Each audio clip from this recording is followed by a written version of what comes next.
신고 무시 늑장 보고 뒷북 대응, 이태원 참사 당시 경찰 지휘부의 안일했던 행태가 속속 드러나고 있습니다.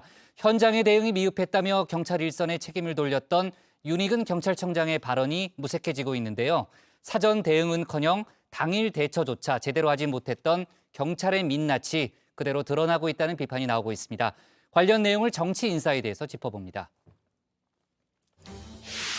이태원 참사로 드러난 엉망진창 재난관리 시스템, 특히 경찰의 민낯이 고스란히 드러났죠. 신고 무시, 늑장 보고, 뒷북 대응. 한마디로 경찰 조직의 총체적 참사가 아닐까 싶은데요. 그 중심에는 경찰 지도부가 있었습니다.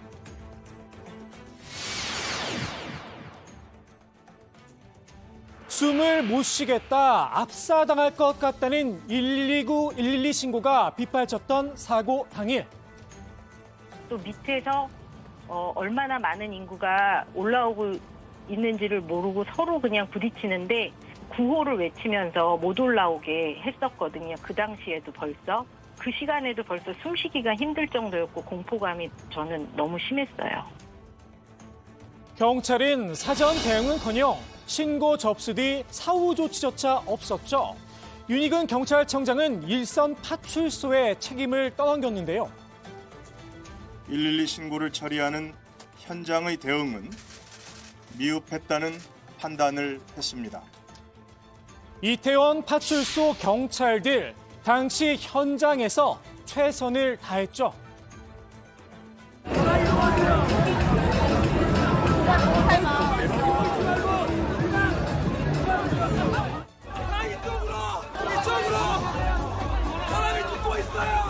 굉장한 실망감과 분노까지라도 분노라고도 표현을 하겠습니다. 물론 돌아가신 고인분들 앞에서 이런 말 써서 죄송합니다만 저희가 이태원의 치안을 맡고 있는 경찰관으로서 치안 책임감을 느끼고 있는 건 사실입니다. 하지만 112 신고가 처리가 미흡해서 그런 참사가 났다는 것에는 절대 동의할 수 없습니다. 애초에 20명의 경력으로 13만 인파를 통제한다는 건 불가능한 일이었습니다. 이태원 파출소 측은 사전에 서울경찰청에 기동대 파견을 건의했었다고 밝혔는데요. 많은 인파가 몰릴 걸로 예상됐다면 충분히 그 사전에 그런 계획을 수립할 수 있었고요. 기동대를 동원한다든가 이 어떤 경력을 운영하는 데 있어서의 계획을 충분히 만들 수 있었다고 봅니다. 서울경찰청은 터무니없는 말이다 일단 부인을 했습니다. 누구의 말이 진실인지는 수사를 통해 밝혀질 부분입니다. 다만 분명한 건 당일에라도 기동대 투입은 가능했다는 겁니다. 광화문 집회 현장에서 용산으로 이동한 기동대 한 팀, 오후 8시부터 녹사평역과 삼각지역 인근에서 야간 대기 중이었다고 하죠. 한 1km 정도 된다고 하는데 네. 이제 그 기동대의 운영 경력이라든가 이런 부분들에 대해서는 아마 그 지휘부에서 좀 판단을 했어야 되는 부분이 아닌가. 대통령 사저 인근인 서초에도 2개의 기동대가 교대 근무를 했습니다. 집회나 시위도 없었는데 말입니다. 컨트롤 타워가 제대로 판단을 해서 이 위급 상황에 대해서 대처를 했다면 무슨 경찰 병력이 시위 때문에 분산돼서 그랬다? 전혀 그렇지 않습니다. 112 신고를 받은 경찰이 발빠르게 움직였다면 기동대가 참사를 막을 수도 있었습니다. 그런데 서울경찰청 112 상황실 일선 현장에 신고 내용만 전달했을 뿐 윗선으로 상황 보고는 하지 않았죠. 서울경찰청장을 대신해 당직을 총괄해야 할 상황관리관 유미진 총경은 아예 자리를 지키지도 않았습니다.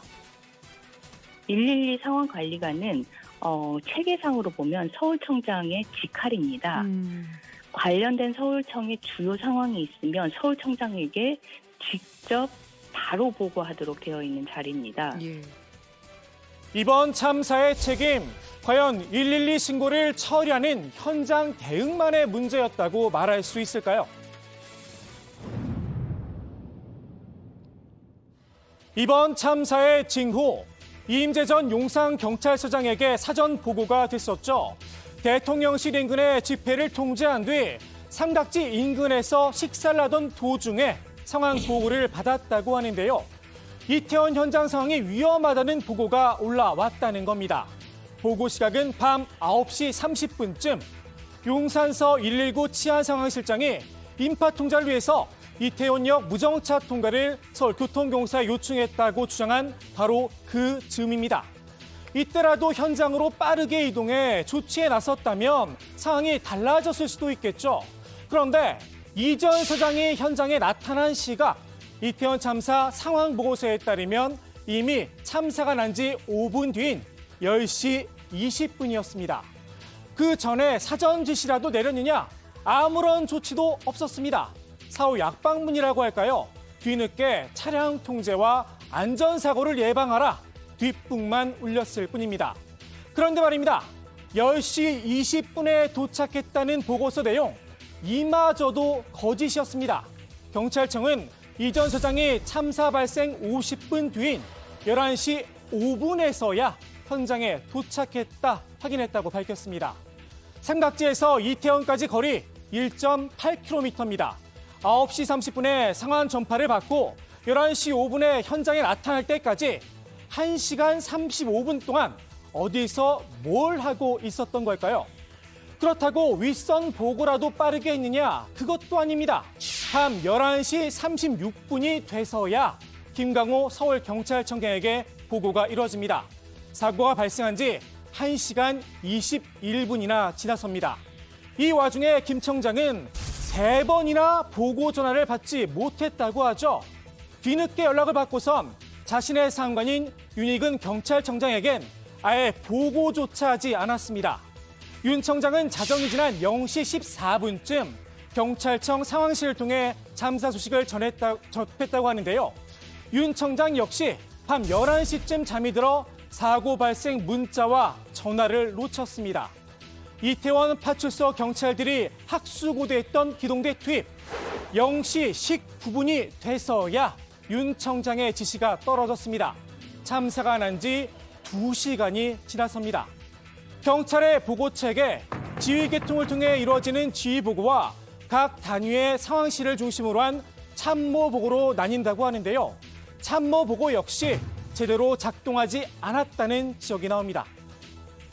1단계로 용산서 상황실은 서울청 상황실과 용산서장 이렇게 보고하게 돼 있고요. 2단계로 서울청 상황실은 본청 상황실하고 서울청장, 3단계로 본청 상황실은 본청장, 경찰청장한테 이렇게 보고하게 돼 있어요. 근데 저는 왜 이 축이 무너졌는지.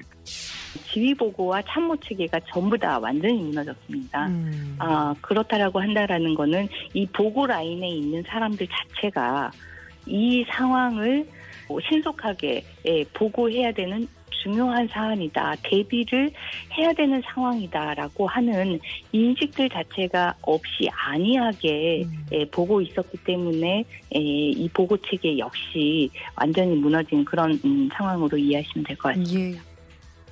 무너져버린 보고체계, 애초에 경찰의 빠른 대응을 기대한 것 자체가 무리였을까요? 늦장 보고에 따른 뒷북 대응, 결과는 인명구조 실패로 이어졌습니다. 이인재 전 용산경찰서장, 참사가 발생한 뒤 1시간 45분이 지난 자정쯤 구급차 통행 정보를 확보를 지시했다고 하죠. 이미 골든타임은 한참 넘긴 뒤였습니다. 참사 당시 구급차로 환자를 이송하는 데 걸린 평균 시간 무려 2시간 30분이었습니다. 특히 구급차가 신고를 접수한 뒤 이태원 참사 현장에 도착하는 데만 평균 1시간 38분이 걸렸습니다. 이번 사고를 참사로 불러야 할 또 하나의 이유가 아닌가 싶습니다. 오늘의 정치인사이드 이렇게 정리합니다. 의문이 듭니다. 지금까지 살아오면서 우리가 배우기는 국가의 기본적인 역할을 국민과 재산과 생명을 보호하는 걸로 배워왔는데